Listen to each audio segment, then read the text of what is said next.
Every day, something dramatic happens in the Caribbean that affects our lives. We'll give you the details. We'll give you the facts on Caribbean Perspective with Eddie Frederick. Here's Eddie Frederick. So glad you can join us. A resort city in Brazil plagued by flooding which caused the death and destruction. This story takes the lead in today's edition of Caribbean Perspective for Tuesday, 22nd February 2022. Details when we return. Conveniently located in the Grand Anse Shopping Center, for over 40 years, Food Fair has provided quality service at affordable prices. Now, grocery shopping is made easier and more convenient from the Food Fair web store. Hey, babe. Listen, I need you to go down to Food Fair to get some groceries. All right, no problem. Right away. Thanks, babe. What are you doing? You're supposed to be going Food Fair to get a grocery, man. I am, but didn't you know you can order your groceries online from the Food Fair web store? Are you serious? Of course. All you have to do is just to log on to www.foodfair.gd with credit card in hand, and with an order of $100 or more, Food Fair Grand Anse will deliver up to 3 miles away. And you don't even have to worry about your information, you know. Their safety measures are excellent. So hold on. You just order online and Food Fair will deliver to you? Yep. Oh, baby, better hurry up and order, man. I already did. They should be here any minute now. Enjoy easy online shopping anytime from your home or office from the Food Fair web store. Food Fair, where you can fill your baskets without emptying your pockets.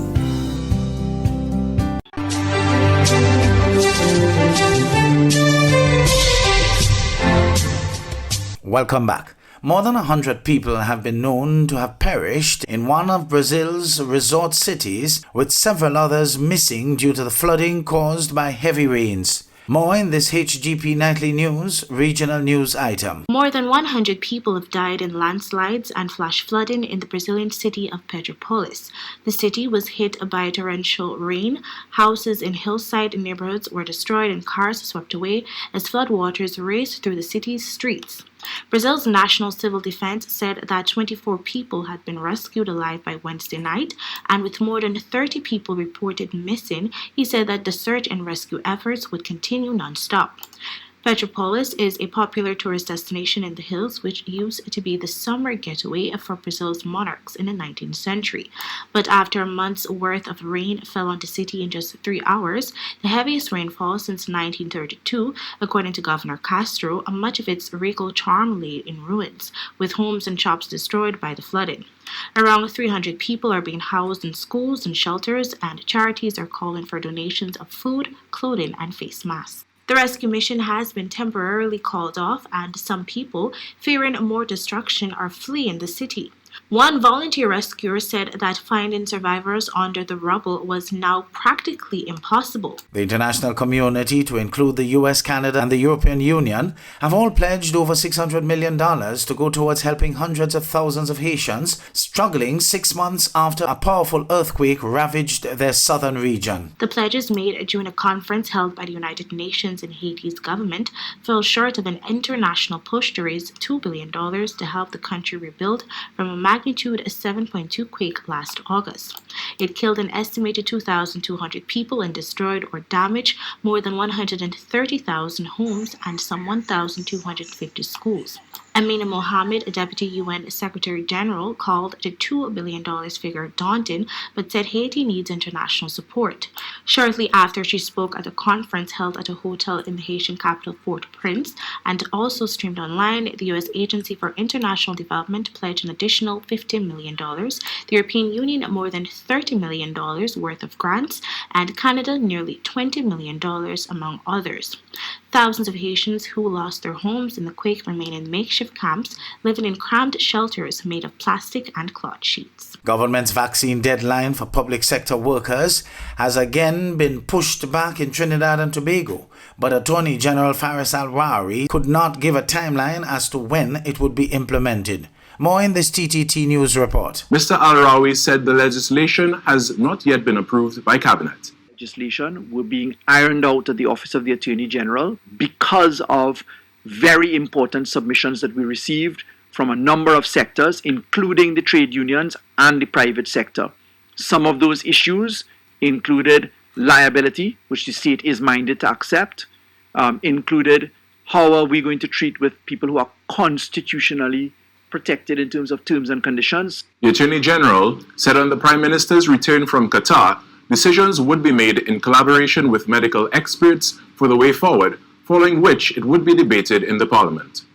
A 1-month extension to the middle of February, whilst he allowed the Attorney General to consult, and that consultation went over that mark, and therefore the result of that went over. The vaccination laws to be contemplated are laws, and therefore the Parliament, if we are to approach the Parliament will have to debate it in. Government's initial deadline for its vaccine mandate was set at January 17th, but was pushed back 1 month to February 17th to allow more persons from the public sector to get vaccinated or be furloughed. You're listening to Caribbean Perspective with Eddie Frederick.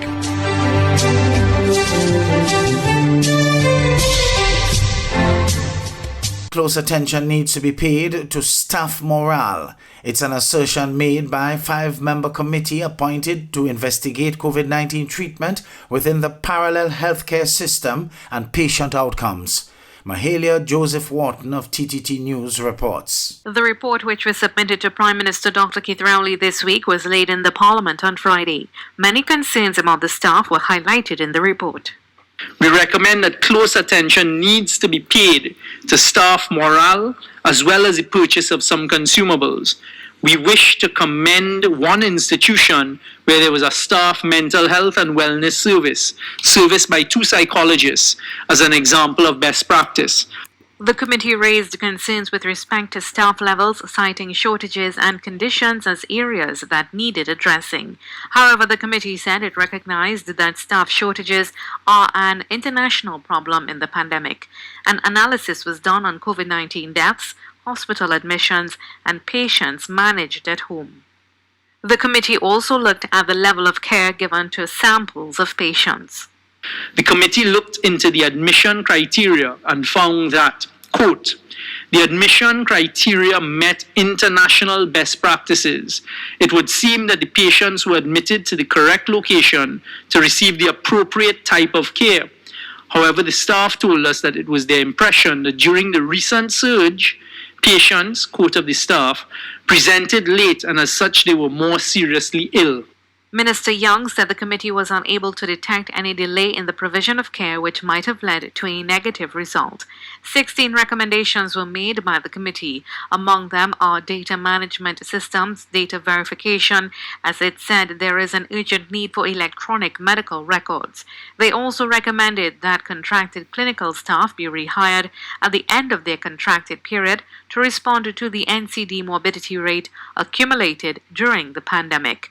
Mahalia Joseph Wharton, TTT News. Over in Jamaica, a man wanted by the police there said he's not ready to turn himself in just yet until he gets the assurance that justice will be served. The man spoke with TVJ News, and Kirk Wright has more. This man, Rohan Rainford, is wanted by the Constant Spring Police for questioning, but he's reluctant to hand himself in for fear that he might not be treated justly. He reached out to TVJ News but asked that his face not be shown for fear that he might be further targeted. The police say they want to question him about a complaint that was lodged against him by another community member. We asked Mr. Rainford about the allegation and why he is refusing to go into the police if he is innocent as he claims. Because of the allegation, what him also made of me, made that he gave away $500,000 to Constant Spring, I said the Constant Spring police to arrest me and my 2 nephews for something what happened 2020. Mr. Rainford alleges that the dispute between himself and the complainant started after he refused a request by the complainant for them to team up and become dons in the community. He says the man's latest in a series of complaints to the police against him was earlier this year, and that it also involved 2 other family members. 2022, this man again come accuse me and my 2 nephews of me driving down my car, block the road on him, and my 2 nephews jump off of the hill and shoot him. The Rose Hall community has rallied around Mr. Rainford and is alleging that the police are taking sides with the complainant and not doing proper investigations to unearth the truth. Imagine a man in the community and him live and grow with us. At the end of the day, he want to done in this, and we're totally opposing that. And not only that, we as a family definitely come out today to stand up for a family member. It has been alleged that this man pay people, pay polices to come in and take care of a family member. At the end of the day, he gone two already, and now the third one in what? And we decide say we are going to stand flat-footed and say yes, we are turn up for a family member, because I now go in to the criminal them when I police force. So we come out today to stand up in regards to this. This is a video of them last week when the police came to arrest his nephew. It's the same day the police inspector who had gone to make the arrest collapsed and died in the community. We spoke to Aaron Fletcher, commander of the St. Andrew North Police Division, in which the Rosal district falls. He says Mr. Rainford's reluctance to turn himself in is only making it more difficult for himself, and says he needs to come to the police and let the court decide. I need the police them to do a proper investigation where you can point finger and say, yes, we are involved in this crime. Proper investigation, and tomorrow morning, right now, if you give me a proper investigation where you can say, yo, them boy I give trouble, I will turn myself in immediately. Kirk Wright, TVJ News. All public health restrictions were ended on Thursday last in the Dominican Republic, which shares the Hispaniola island with Haiti. The Dominican Republic ended all COVID-19 public health restrictions on Thursday, including a mask mandate and vaccine checks in public spaces, despite not yet reaching the government's vaccination target of 7% coverage for adults. The Caribbean nation, which shares the island of Hispaniola with Haiti, started relaxing COVID-19 containment measures last July when authorities ended a nighttime curfew that had been in effect since March 2020. Prior to the latest announcement, the government had required face coverings in public places and proof of vaccination before riding public transportation or showing up at local businesses to work or shop. Health Minister Daniel Rivera told reporters on Thursday that ending the containment measures was due to constant reductions in both COVID-19 infections and death rates. Conveniently located in the Grand Ann Shopping Center, for over 40 years, Food Fair has provided quality service at affordable prices. Now, grocery shopping is made easier and more convenient from the Food Fair web store. Hey, babe. Listen, I need you to go down to Food Fair to get some groceries. All right, no problem. Right away. Thanks, babe. What are you doing? You're supposed to be going Food Fair to get a grocery, man. I am, but didn't you know you can order your groceries online from the Food Fair web store? Are you serious? Of course. All you have to do is just to log on to www.foodfair.gd with credit card in hand, and with an order of $100 or more, Food Fair Granans will deliver up to 3 miles away. And you don't even have to worry about your information, you know. Their safety measures are excellent. So hold on. You just order online and Food Fair will deliver to you? Yep. Oh, baby, better hurry up and order, man. I already did. They should be here any minute now. Enjoy easy online shopping anytime from your home or office from the Food Fair web store. Food Fair, where you can fill your baskets without emptying your pockets.